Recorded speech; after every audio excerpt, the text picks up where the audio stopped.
días, sean todas y todos muy bienvenidos a un nuevo capítulo de Girl Power, este espacio donde conocemos y visibilizamos a las mujeres protagonistas de la transición energética y también, por supuesto, aquellas que están liderando el mundo de la sustentabilidad.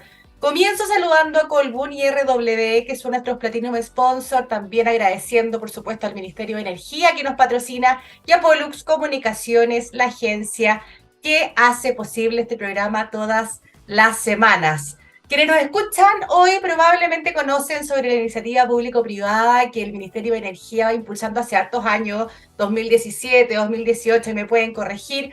Me refiero a Energía Más Mujer, que tiene el objetivo de lograr una mayor equidad de género en la industria energética. Una materia que la verdad es tremendamente importante y por suerte ha tomado mucho protagonismo en la industria, y esto también impulsó que en 2002 esta iniciativa se convirtiera en una oficina oficial, Oficina de Género y Derechos Humanos del Ministerio de Energía, que comenzó bajo el liderazgo de Marcela Zulantay, pero a comienzos de este año Francisca Valenzuela asumió el desafío de liderar esta nueva oficina y comienza con ella, por supuesto, una nueva etapa de esta iniciativa que además ahora se llama Energía Más Mujeres. Antes de presentarla, porque nos está acompañando hoy, quiero contarles que Francisca es licenciada en Sociología de la Universidad de Chile, con una importante trayectoria como activista feminista y por los derechos de las mujeres. Hoy ella está junto a nosotros para contarnos, por supuesto, más sobre su carrera, para que ustedes la conozcan más y también sobre los próximos pasos de la Oficina de Género y Derechos Humanos. Francisca, muy bienvenida, la verdad para nosotros es súper importante tenerte hoy en el programa. ¿Cómo estás? Hola Fernanda, muy bien, muchas gracias por la invitación primero que todo y gracias por la tremenda introducción. Oye, y la tuve que cortar porque la verdad tus pergaminos son harto más amplios, pero no puedo pasarme todo el programa con tu perfil. Pero cuéntanos tú, y justamente quiero partir contando que tú nos cuentes un poquito más sobre ti. Como adelantábamos, estás desde enero, si no me equivoco, ya encabezando la oficina de género. Y he visto que tienes una larga trayectoria, digo, en estos temas, ¿no? Así que cuéntanos dónde viene tu interés por dedicarte a esta materia y cómo fuiste desarrollando tu carrera. Cuéntanos tú todos esos pergaminos en el fondo que yo dejé atrás. Bueno, y muchas gracias por el espacio, por la oportunidad también de contarles más de mí. Yo creo que sobre todo para las personas que trabajan en sector de energía causé curiosidad, porque, bueno, una cara nueva de otro mundo también y muchas preguntas también que surgen. O sea, ¿qué hace una especialista en temas de género en energía? Que son como hartas dudas y también qué fue lo que me llevó a este camino, a este curioso camino que ha sido muy entretenido. Bueno, yo partí mi trayectoria como una persona dedicada a los temas de igualdad de género desde la universidad. Desde ahí yo empecé a acercarme a la temática, hacía siempre mis trabajos, los temas de género, era algo que me apasionó desde siempre y digamos porque cuando existen desigualdades que golpean más fuertemente a las mujeres, digamos algo que sentía en la guata, me daba cuenta, sentía que había algo que era distinto, que era injusto y la sociología te da todas las herramientas para hacer esas lecturas. Y Claro. así es como partí ese camino cuando tenía 18 años y empecé a estudiar, por primera vez empecé a leer libros de feminismo, de igualdad de género, de cómo esto se implementaba. Eh, y bueno, mi práctica profesional también la hice en una institución obviamente de género. En esa época fue en Uruguay, en un centro de estudios de masculinidades y género. Y conocí el mundo de las ONG, conocí el mundo de las ONG y el trabajo que hacían y me di cuenta que en Chile teníamos hartos desafíos importantes. Empecé a acercarme a los temas de violencia contra las mujeres y las niñas y fue que cuando regresé de mi práctica profesional, en esa época tenía 22 años, y empecé a trabajar para Jovencita. fundar una organización que, bueno, hasta el día de hoy está en sus redes sociales, que es OCAC Chile, que es el Observatorio contra el Acoso de Chile, Qué que es bueno. una organización donde pusimos todo nuestro corazón como jóvenes cuando tenía ahí yo ya 23 años, fui presidenta de esa organización 4 años, fundadora ahí con de la mano con otras compañeras de la universidad que en ese momento apoyaron el trabajo y sacamos cosas bien importantes. En Chile nosotros tenemos una ley que tipifica y sanciona el acoso sexual en espacios públicos y fue una ley que gestamos en esa organización ¿En que las que empezamos serio? a trabajar fuimos nosotras, Ah, exactamente, no sí. sabía eso. Felicitaciones. Dato rosa rosa, claro, nuestro activismo nos llevó a hacer cambios, sacamos una ley, iba al Congreso, yo era chica en esa época, íbamos al Congreso a explicar el tema, de que esto era una forma de violencia para las jóvenes, para las adolescentes, fue muy bonita experiencia y eso también fue mi puerta de entrada, darme cuenta de los cambios que uno puede hacer en las instituciones, como uno a través de las normas, las leyes, las políticas públicas, los programas, puedes incidir en la vida de las mujeres y cambiar esta situación, cambiar esta desigualdad. Entonces, luego de eso, entré a trabajar a ONU Mujeres, que con ONU Mujeres yo primero era sociedad civil y ganamos un fondo en esa época, y con ese fondo fue que sacamos esa ley, hicimos una campaña en metro, éramos chicas y estaba súper emocionada, estaba muy, muy emocionada por Pero todo lo además logrado. haciendo cosas muy potentes, Francisca, qué bueno.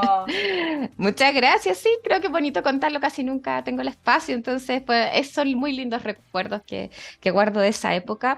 Y luego de eso vino mi posibilidad de trabajar, me postulé a un trabajo ahí en Naciones Unidas, en ONU Mujeres, y en ONU Mujeres trabajé 7 años al final, fue algo que partió como una consultoría y terminé trabajando 7 años para ONU Mujeres. Y ahí me paseé por todos los temas, empecé a descubrir todas las veredas que teníamos de trabajo, el activismo se transformó en una profesión, empecé a ser una profesional por los temas de género y la igualdad de género, y disfruté profundamente cada día de trabajo ahí en ONU Mujeres. eh, Trabajé en programas para niñas y adolescentes, trabajaba en temas de género y Bacán, qué deporte. importante. Conocí tantas cosas, hicimos cosas tan bonitas en Copa América, trabajamos cosas con los equipos de fútbol, con la selección nacional femenina, qué cosa más entretenida, fue muy lindo todo también ese periodo, cosas con niñas, los cambios en las nuevas generaciones, y también ahí después empecé a entrar en materia ya otras cosas importantes, por ejemplo, empoderamiento económico, la autonomía económica de las mujeres, empiezas a entender todas las dimensiones de trabajo. Entonces ahí, bueno, gané un montón de experiencia. Y cuando obviamente supe de esta oportunidad laboral acá en el Ministerio de Energía, yo dije, bueno, llevo tantos años en ONU Mujeres, un espacio que hasta el día de hoy yo adoro, fue para mí una escuela en sí La misma, escuela, todos esos claro. años. Y bueno, resulta que ya después de tantos años uno siempre está hablando con todas las profesionales de género, está ahí en un espacio también un poco de confort, pero una no es feminista, si estás muy cómoda con lo que estás haciendo y en verdad tú trabajas por el feminismo, la igualdad de género, hay algo que está mal. La incomodidad tiene que atravesarte, hay algo que te tiene que hacer ruidito para poder cambiarlo. Y yo dije, chuta, ya estoy sintiéndome muy cómoda acá. ¿Qué hago? Y ¿Dónde me cuando vi, muevo? ¿dónde me muevo? Yo dije, un espacio donde todavía quedan muchos desafíos. Y cuando salió energía, yo dije, ese espacio sin duda tiene unos desafíos gigantes, así que Gigante. yo voy a poner todo mi corazón ahora y voy a irme al Ministerio de Energía.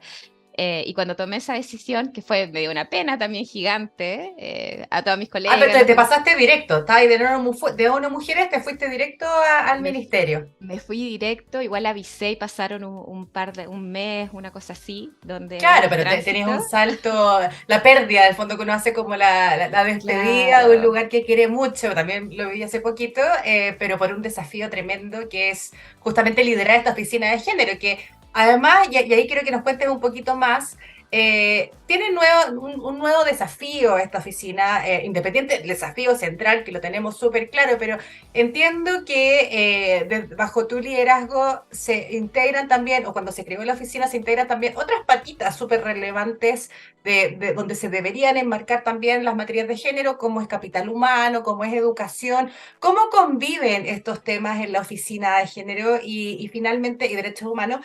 Y quizás que nos puedas contar qué es lo que se viene. Un poco a dónde sí. apunta y qué es lo que se viene para quienes están conociendo esta instancia, ¿no?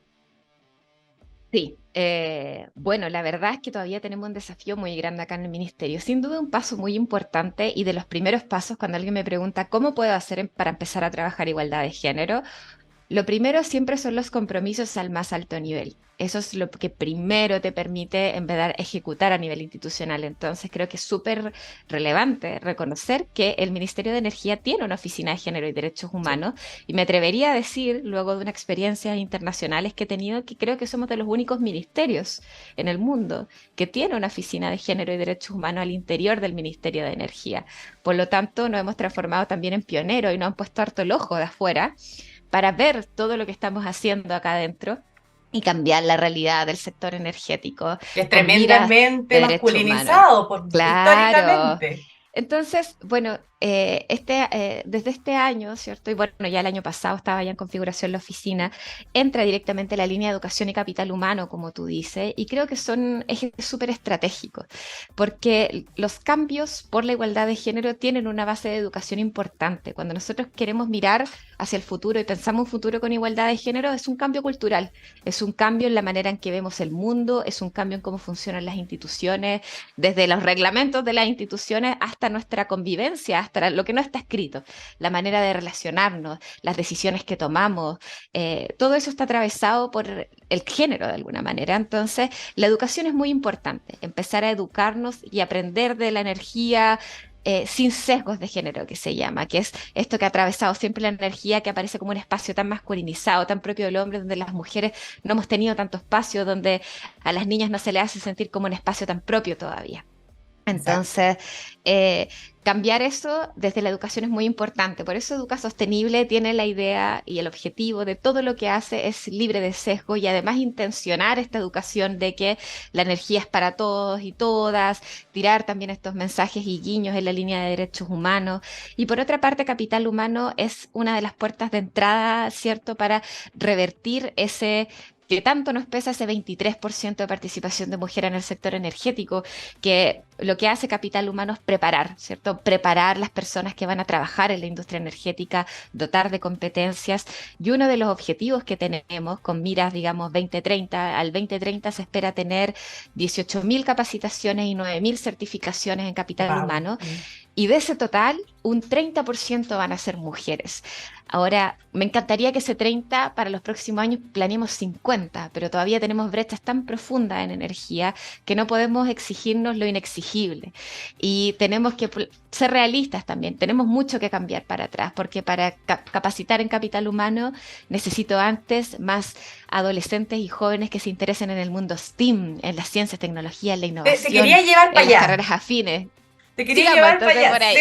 Sí, me encanta la pasión que le pones a esta conversa. Entonces, no te quiero como interrumpir, pero tú misma lo mencionaste, la importancia de la educación. Cuando hablamos de capital humano, no solo está, sí, a mí me hizo mucho sentido que se mezclaran ambas áreas, porque funcionaban por separado y la verdad, eh, si queremos meter efectivamente la disminución de sesgo y tener una industria que tenga un nivel de equidad.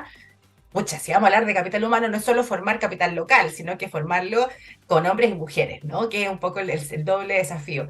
Pero me gusta mucho, yo desde que te conozco hemos hablado de cómo, del empoderamiento en edad temprana, en cómo llegar a este mensaje desde los comienzos, ¿no? Cuando las niñas desde chiquititas las empiezan a separar en lo que son buenas o no son buenas y en donde deberían apuntar. ¿Qué tan pronto llegamos a esto, a tu juicio? Porque nosotros ahora estamos en una etapa donde estamos apuntando a las carreras universitarias, técnicas, pero quizás ya es muy tarde. Totalmente. Y esa es como yo, la noticia más triste es que los temas de género los tenemos que trabajar desde todos los niveles. Por eso Educa Sostenible trabaja desde jardín infantil, de hecho. Ah, me Porque, encanta. digamos, los estereotipos de género, y para quien no está tan familiarizado con el tema, tiene que ver con todas las exigencias, expectativas, cualidades que yo deposito en una persona solamente por el género que le asigno al nacer. Entonces, ¿cierto? Si esta persona nace mujer, yo al tiro digo, ah, mira, es ordenada, es más delicada, ¿cierto? Le tienen que, Sensible. claro, es sensible, probablemente le van a gustar más los animales, le voy a regalar una guaguita, ¿cierto? Eso es un estereotipo de género y eso existe en energía también. Entonces, la manera de trabajar esto siempre es desde las edades más tempranas. Si tú me preguntas, tú ya ves, los niños de 4 o 5 años ya están incorporando los estereotipos de género porque tienen esos espacios de socialización temprana donde ya se empiezan a marcar estas diferencias. La sociedad te empieza a separar, digamos, de alguna manera. Y creo que el punto clave, como para poder así como, tiene que ser antes de a más tardar entre los 7 8 años, si tú me preguntas 8 años, porque ya entre los 9 10 años, y este es un dato muy curioso que yo siempre cito y que probablemente también es bien conocido, que fue a partir de una campaña que hizo Comunidad Mujer por el año 2015, ahí que se llamaba Las Niñas Pueden, todavía me Me acuerdo. acuerdo. En esa campaña de Las Niñas Pueden, Comunidad Mujer empezó a hacer visible el dato de que niños y niñas rinden igual en matemáticas a los 10 años, hasta los 10 años aproximadamente, pero las niñas a esa edad ya dicen ser peores, a pesar de que no lo son objetivamente. Entonces ahí te das cuenta que los estereotipos de género ya están incidiendo. Y Hace pesan poquito harto. tuvimos, tuvimos una actividad ahí en Los Lagos y teníamos un auditorio lleno de niñas, ya, niñas de máximo 12 años, habían bien chiquititas también, y yo le hice la pregunta y decía, ¿quién cree que es mala en matemáticas? Pero un auditorio lleno de niñas, estamos hablando, yo creo que era como 100 niñas por lo menos, y todas levantaron la mano. Todas se sentían malas en matemáticas. Y después otra chica pregunta, ¿y a quién le gustan? Y más de la mitad levantó la mano. Entonces, lo que realmente tenemos que hacer es trabajar para que esas niñas que tienen ese interés no lo pierdan, porque la sociedad les hace creer que no son aptas para ello, porque no son buenas para ello. Sí Y lo ese trabajo se somos. tiene que hacer desde la edad más temprana, porque sí lo somos. Y Sí. tenemos que ganar ese espacio y tenemos que persistir. Entonces, uff, ¿desde cuándo? La verdad yo creo que desde que nace una guagua, Claro. pero ojalá antes de los 7 8 años se empiece a trabajar ya bien fuerte esta educación libre de sesgos que se llama. Qué importante, porque además el hecho de que ustedes ya estén tomando esa bandera de vincular lo que es todo lo que el foco de género desde la educación temprana, con esta educación sostenible que tú mencionas también desde la capital humano, ya va a marcar una diferencia que quizás no se va a ver mañana, porque todas estas cosas lamentablemente toman un tiempo más largo del que nos gustaría, pero se va a ver y se va a reflejar. Francisca, quiero llevarte a esta industria energética. Hemos tenido la posibilidad de compartir en algunos espacios, en algunos paneles, y me llama mucho la atención positivamente el feedback que tú has tenido con tu llegada a esta industria. Tú mencionabas, soy una persona experta en términos de género, pero estoy en una industria energética. ¿Cuál es la lógica en esto? La lógica, a mi juicio, es súper clara. O sea, estás en un rol que busca potenciar con conocimiento lo que esta industria tanto necesita, digo. Ahora, yo te escuché que estabas muy cómoda con el feedback de la industria, con cómo te habían recibido. Quiero que nos cuentes un poquito de eso, de cómo ves que está esta cultura de la inclusión e integración de las mujeres en energía en particular, y cómo fue tu primera impresión, porque estamos a poquitos meses de tu llegada oficial a la oficina, entonces todavía yo creo que estás con emociones mezcladas de conocimiento y de conocer a todas las que formamos parte de esto. Sí, es gracioso porque mis primeras reacciones fue cuando empecé, obviamente lo primero que hice fue mirar los datos. Dije, a ver, vamos a mirar los datos en energía y quedé así, oh my God, Horrorosos. estamos malitos, estamos mal, estamos mal. Por lo menos ya existían las métricas. Ya había un paso Claro, adelantado, porque existían antes las no existía métricas. nada. Ahí mi agradecimiento a los equipos previos, Paulina, Marcela, que estuvieron liderando este trabajo previo y que nos pudieron dar estos números.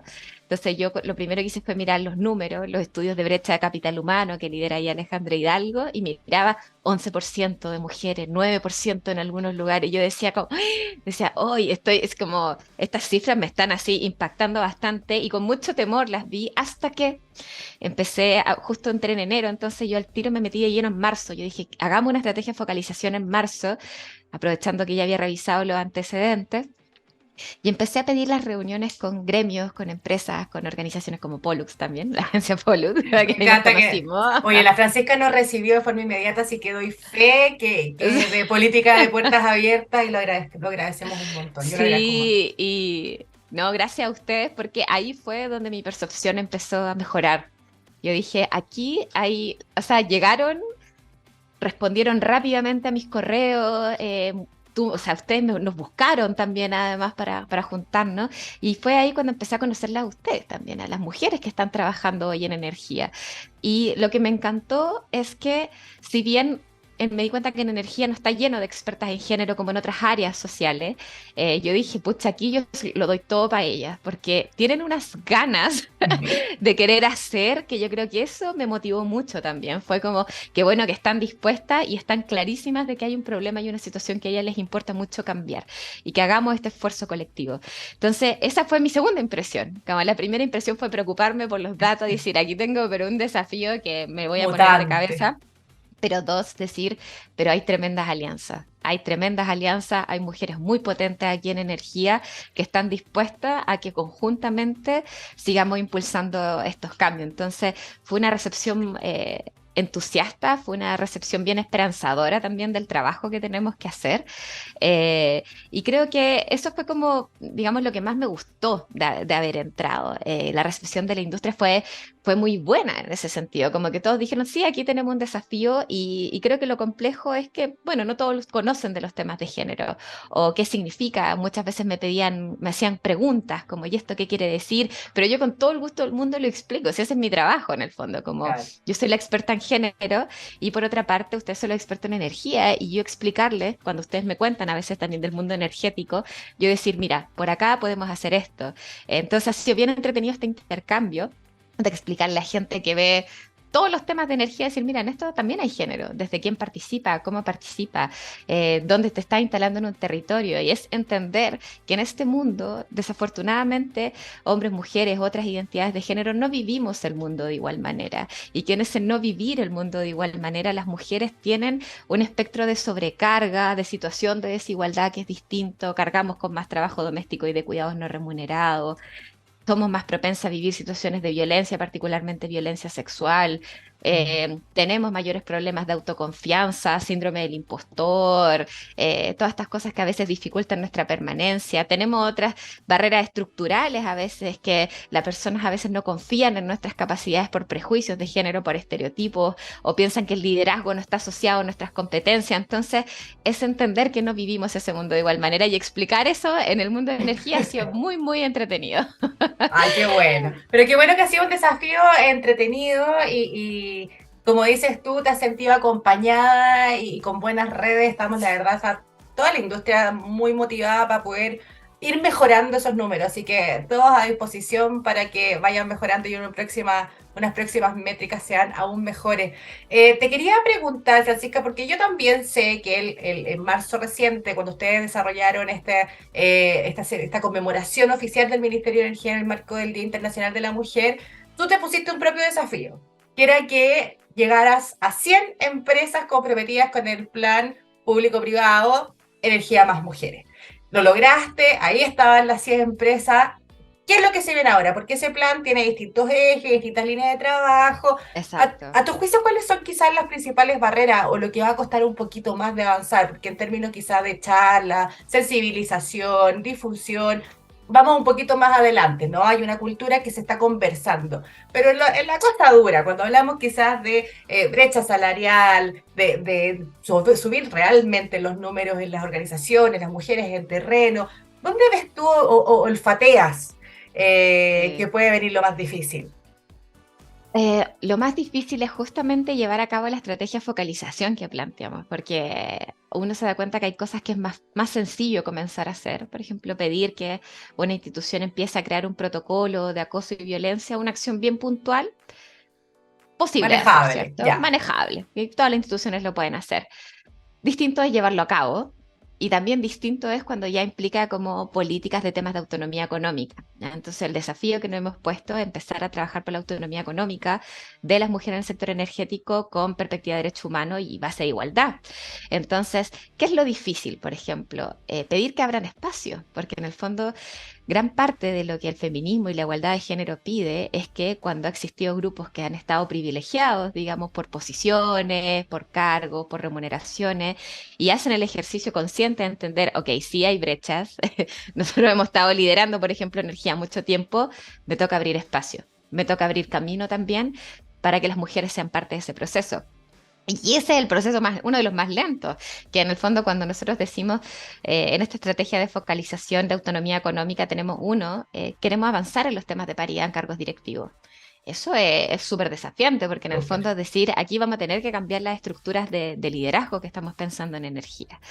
Y eso requiere harto trabajo y le estamos poniendo todas las ganas. De hecho, vamos a empezar con un programa de liderazgo este año también desde el Qué Ministerio de bueno. Energía para reforzar los ya existentes. Hay otros también muy buenos, ¿cierto? El WEC también hace un tremendo ahí trabajo, pero necesitamos también más en regiones, otras cosas, parte de nuestros esfuerzos de descentralización. Eso me parece Entonces, súper importante porque generalmente nos quedamos hablando de RM y hay un mundo fuera de la capital. exactamente. Entonces, ¿cuáles son los desafíos? Uno, empezar a reforzar autonomía económica, que a veces es lo que más cuesta como avanzar, porque todavía hay demasiadas barreras estructurales, hay muchas mujeres que no logran ascender a los cargos directivos, obviamente en energía son creo que menos del 9%, como 9-10% más o menos estamos, entonces muy bajito.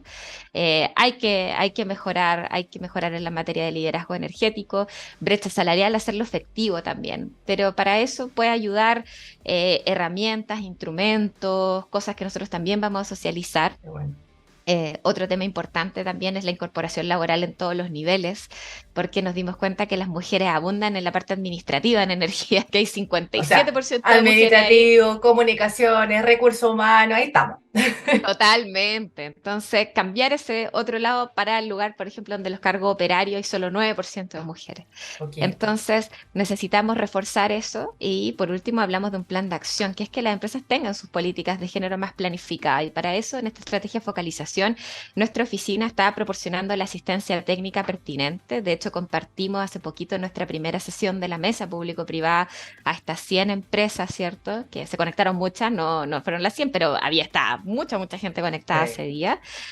Compartimos el calendario donde vamos a abordar por sesiones temáticas. Entonces, nuestra primera mesa, inclusión laboral sostenible. Y contamos con la asistencia técnica de ONU Mujeres, que supo ser mi casa antes, entonces quedó la mejor de las relaciones y como Perfecto. Naciones Unidas tiene el rol de apoyar al Estado y yo me pasé al Estado, fue como por supuesto que trabajamos El de la mano perfecto match. para apoyar este desafío.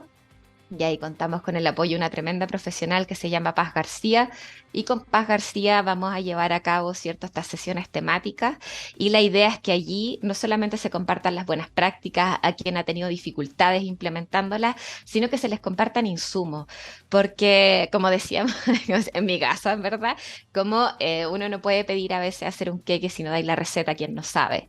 Y creo que en los temas de género a veces nosotros ponemos metas concretas y es como que cada uno resuelva por sí solo, pero en ese que cada uno resuelva por sí solo pueden ocurrir muchas cosas, que es no contar con una buena asistencia técnica en el momento o desarrollo desigual.